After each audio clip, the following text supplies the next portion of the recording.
Hello, everyone. Good morning. It's Monday morning. It's the 31st of March. This is the next edition, the next post in my blog, in my newsletter, in my communication with you. I'm on my deck again. It's full of pollen, actually, but, but I like sitting out here. So the last time we talked, I had brought in the book 2x, 10x is easier than 2x. And we had talked about the connection between Dr. Dispenza's Getting Over the Habit of Being Yourself, the Neurobiology of We, and 10x is easier than 2x, and how each of them in their own way talked about how we change who we are in relationships, in relationship to ourselves, and in relationship to what we visualize for our business or our work life or our life in general. So I'm going to start off today with a piece with some quotes from the 10x is easier than 2x. I think it's important, and there are some things there that I feel a little bit uncomfortable about, and as I read it, I'll talk to you about it. So one of the things they say in the book, which is written primarily by Dr. Hardy, who interviews Dan Sullivan throughout the book. They talked about there are two levels of freedom, right? Surface level freedom and higher level freedom. Surface level freedom is external and more measurable. This is freedom from, where you're freed from ignorance, poverty, and slavery. Let me say, all important things to be free from. But there is a more abundant kind of freedom that is internal and qualitative. This is freedom too, which is where you take full ownership of your life. Again, I want to caveat this by saying that we are living in a system where this is not that easy to do. So we do also have to have that recognition while we talk about this. We are at the end stage of capitalism, and it's not that easy for all of us to, what do you say, pull up our bootstraps and get to where we want to be. But it is possible so long as you do the internal work while you try to do the external work that is needed to change the system. Just want to be sure that I'm in integrity with what I believe as I read these books as well and as I share them with you.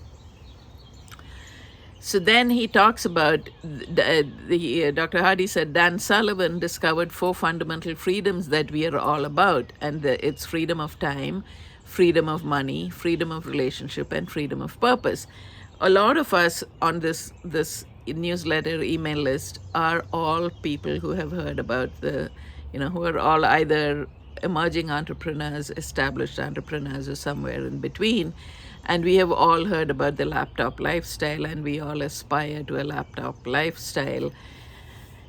And so that is what this whole thing about freedom of time, freedom of money, freedom of relationship, and freedom of purpose is talking about.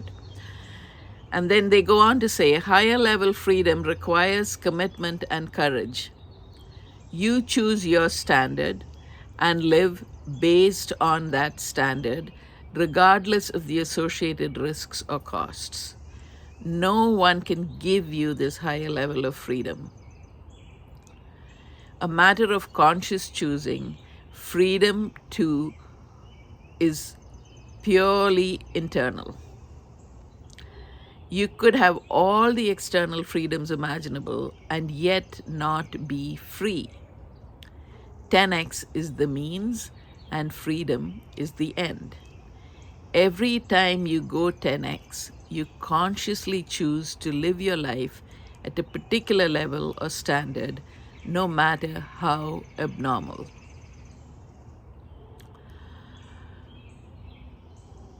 one of the primary example they use in this 10x is greater than 2x or easier than 2x is the example of the sculptor Michelangelo and how he constantly innovated to try and find ways to overcome his circumstance, right? I might have mentioned this before, but if you have not, then Irving Stone's book, The Agony and the Ecstasy, is a beautiful biography of Michelangelo, which I read a long, long time ago.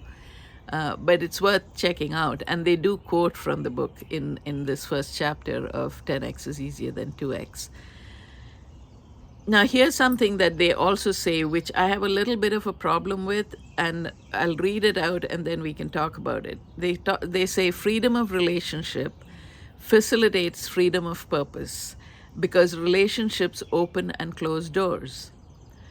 Through a relationship, you can make nonlinear and 10x jump in options and opportunity, such as the person who gets the leadership role because he knows the person who owns the company, because he knows the person who owns the company. Those who despise this reality do not understand the four freedoms are limited, who do not understand the four freedoms and are limited by that fact. Rather than argue with reality, learn the rules so you can shape it to your wishes. Why do I have a problem with it? I have a problem with it because the way this is presented here, right? Look for relationships with people who have power so that you can share in their power. That basically is what we are seeing in the United States right now. I mean, we've seen it all along. But it is particularly acute right now, and that is nepotism. And I have a little bit of a problem promoting that.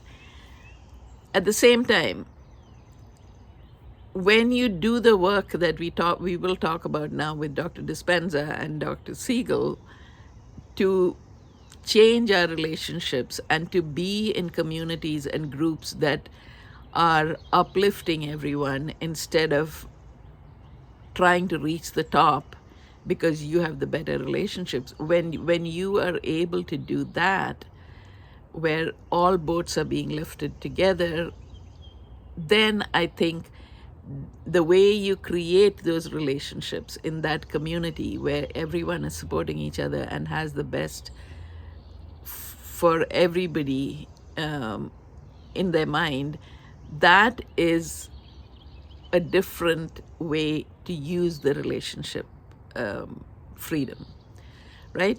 So anyway, so that's from the 10x is easier than 2x book for today. So let me go from there to what Dr. Dispenza and what he talks about. And this is, I think it flows well from where we are talking about someone like Michelangelo who never allowed anything to present itself as a limitation. He found ways to overcome them. So here is what Dr. Dispenza says. He's just been talking about people like Mandela and Gandhiji and MLK and how they all were so focused on what they wanted to do that they didn't allow anybody else's opinion or anybody else's ideas about what is possible and not possible to come in their way. So this is what he says. The greatest individuals in history were unwaveringly committed to a future destiny without any need for immediate feedback from the environment. It didn't matter to them if they hadn't yet received any sensory indication or physical evidence of the change they wanted. They must have reminded themselves daily of the reality they were focused upon. Their minds were ahead of their present environment because their environment no longer controlled their thinking. Truly, they were ahead of their time. Another fundamental element shared by each of these celebrated beings was that they were clear in their minds about exactly what they wanted to happen. Now, some in their day might have called them unrealistic. In fact, they were completely unrealistic, and so were their dreams. The event they were embracing in thought, action, and emotion was not realistic because the reality had not yet occurred. The ignorant and the cynical might have also said that their vision was nonsense, and such naysayers would have been right. A vision of future reality was nonsense because it existed in a reality beyond the senses. So, Indian independence, for example, it took a long time, right? Gandhiji started working towards it in the early 30s, 1930s, and it was almost 15 or 20 years before we got what we wanted. But for him, there was integrity in what he believed and how he acted, and there may be other issues with, nobody was perfect, and there are other things that we can argue about, but this was clear. His mind was clear. His goal was clear. His idea that the end does not justify the means was also very clear. So we just read about in the 10x is easier than 2x, that 10x is the means and freedom is the end. It is important, in order to have a sustained business life, in order to have a sustained entrepreneurship, that the 10x, the means that you get to 10x, is in integrity with who you are. The end cannot justify the means. So just want to put that in there as well. Coming back to Dr. Dispenza, how were they able to manifest their dreams, all of these celebrated human beings?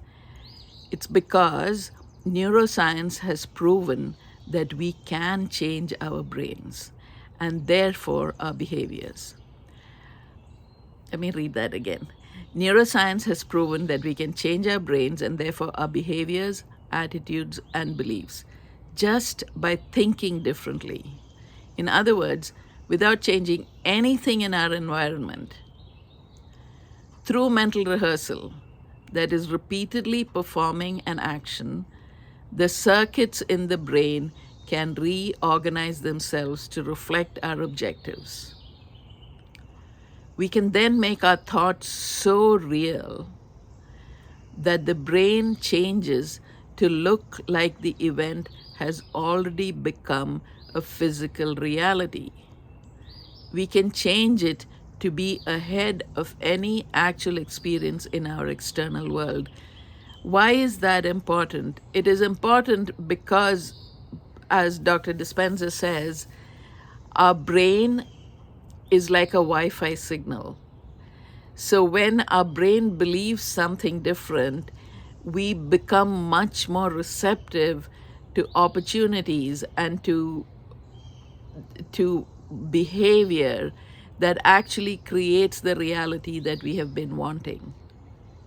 Neural circuits have changed. There are new neural pathways set down. And so the way we have changed, our brain has changed, and so we have changed. And that is what creates the new future that we have been seeking. If we go back into victimhood, then we are just reaffirming the old circuits that say, no, I'm not going to be successful, or I'm not good enough, or all of those things that we are so familiar with, right?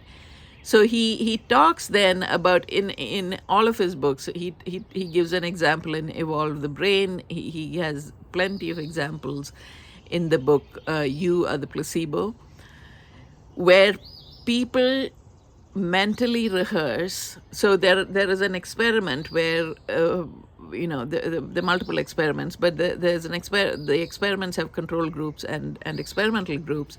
The experimental groups, for example, go into the gym to work on a particular muscle, say the biceps, right? They're doing the exercises every day for 6 weeks or so to strengthen a particular muscle.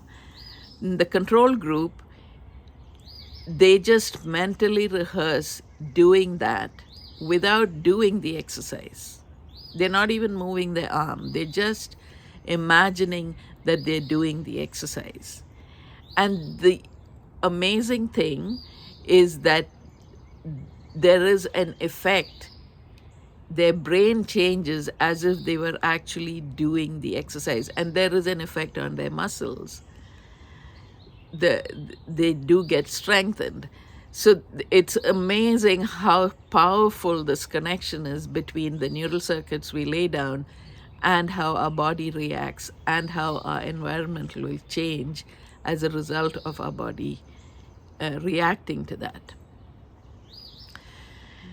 Now, like I said before, it is easy to say that we have to do all of this if we have events in our past, or if we have deep-seated beliefs that things will not work out for us because of our experiences, because we have been traumatized.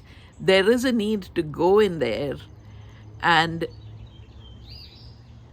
the way I was just listening to this, the way Dr. Dispenza talks about it is to lower the volume of the effect of that event. So it's not that we don't look at it, but we look at it in an atmosphere in which we are allowed to feel safe, and we lower the volume. So let me read a bit from Dr. Siegel's book, which talks about, we've probably mentioned this a little bit before, but I want to go back to this because, so we've talked about how the left brain is logical, is literal, is the linguistic part of it. The right brain is the holistic, the autobiographical, the part of the brain that puts in timestamps, and how important it is for the right brain and the left brain, for the memories, implicit memories in the right brain, to be integrated and become explicit memories, using the attributes of the left brain. And one of the important things to understand as well is that it is the left brain that moves forward and goes and approaches, and the right brain tends to be the person that withdraws, right? Because stress is modulated through the body, the brainstem, and the right brain. And so there is a tendency for the right brain to want to withdraw, whereas once there is a coherent narrative, it is possible for the left brain to approach the event. So why is all of that important? So we talked about what we experience as we grow up creates the way we form attachments with other people, right? What makes us feel safe and what doesn't. So there is the adult attachment interview that Dr. Siegel goes into great depths about. And if you're interested, I would encourage you to read these books. So we have 4 ways in which those who do attachment research have delineated the types of attachment we've had to our caregivers, the most important people in our lives. And there is a secure attachment, in which case the primary caregiver was always present with us. So it doesn't mean that he or she was perfect, but when we were upset or we needed attention, and or there had been some kind of mismatch of needs and attention, the person who provides secure attachment is able to recognize it and provide the space to modify it. So the child who grows up in that environment feels secure. There is the anxious attachment, which is what we've mentioned a couple of times about, if you felt that you were ignored while you were growing up, or you were the less important, and how that is stored as an implicit memory, and then it can flood you when you have an event that triggers that memory. You may not even be aware of it, but it triggers you. All of these can be helped using techniques with mindfulness and EFT. And then there is the avoidant attachment, where there was no real intimate connection between the caregiver and the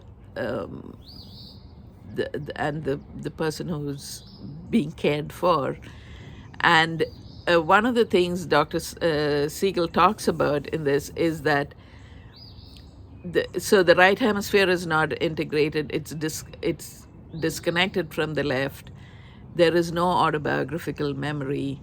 And what you can do, and I would say in also I believe in anxious attachment, if there are neural circuits that are not built up, that need to be developed in order to move from that anxious attachment to create a coherent narrative. There is this thing called stimulate neuronal activation and growth, or SNAG. So you're actually going in with the person into their senses and into understanding, and actually helping them to grow new neural circuits. This is very similar to what Dr. Joe Dispenza is talking about. How do you create these new neural pathways? And there are ways in which to do it. The last type of attachment that Dr. Siegel explains to us is about disorganized attachment. And the example he has here is of a child in an alcoholic family, where the father was alcoholic and was abusive, and there are occasions where the child was running around and the father was running behind the child with a knife, threatening to kill him. What we do is, because when that event happened, the hippocampus is completely shut down. There is no connection between the right and the left hemisphere, but it is in the body. These memories are stored in the body. And but you have not made sense of the story. You have not been present and aware and able to deal with the flood of fear and emotion that comes up when you remember it. So what you have to do in that case is you work with the person, first of all, to create a space of safety. And then you bring up the event. You use techniques such as EFT to de-trigger it, to take away the power. So what happens when you're tapping and you're bringing up the emotion or the event is that because the parasympathetic system is activated, you are able to downplay, you're able to bring down the level of stress that you feel as you're watching this event in your mind. And then you are able to make a much more coherent narrative. Like, he was sick, and the fear I feel is legitimate, but I can now create a narrative. I can bring up this memory without it completely flooding me and making me immobilized, at least mentally, right? So that is where So when we are able then to use these techniques in order to modify the relationships, primarily the most important relationship we are modifying is the relationship we have with ourselves, with the different versions of ourselves that have experienced these traumas or that have experienced these difficult things in our life, whichever type of attachment we come from.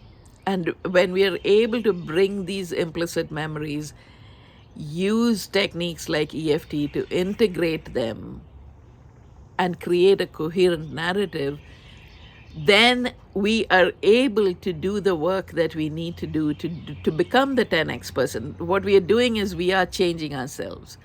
We are breaking the habit of being this person who was victimized, who was really victimized, but we are moving from a space of victimhood to a space of power within ourselves, so that we are not allowing the past to dictate who we will be in the future.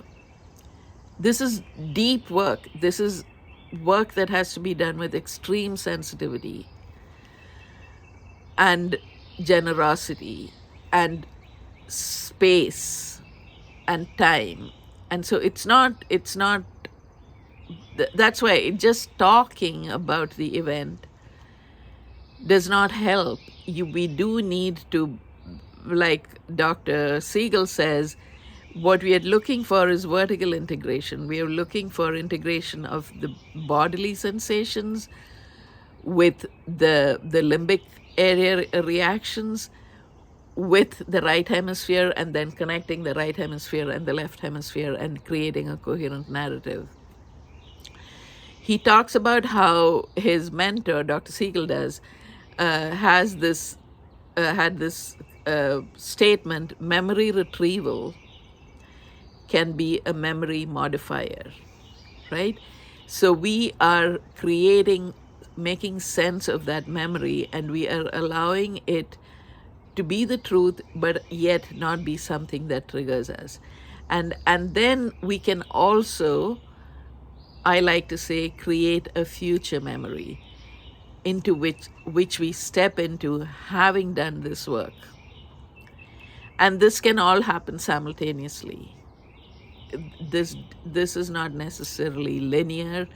It actually most of the time is not linear. So that's where integrating the right and the left hemisphere is so important, because the right hemisphere is holistic, the left hemisphere is linear, and bringing the two together to do this type of healing work is immensely powerful.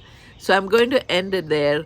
I will say that I'm going to put in a video that I did with my clients last week. It's an abundance meditation, and you'll see their faces, and I've asked them permission, so it's all kosher. And try that meditation. It is about changing our reaction to how much debt we have, how much savings we have, what our income is, and whether we think it's possible to increase our income.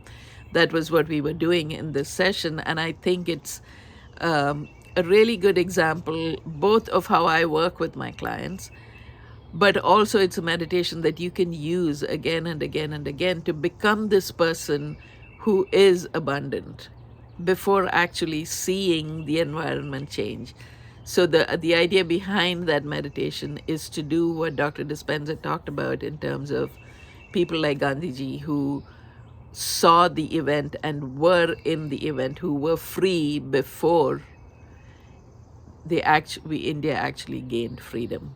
So I hope you enjoy it. I hope you use it. And I will see you next week. God bless.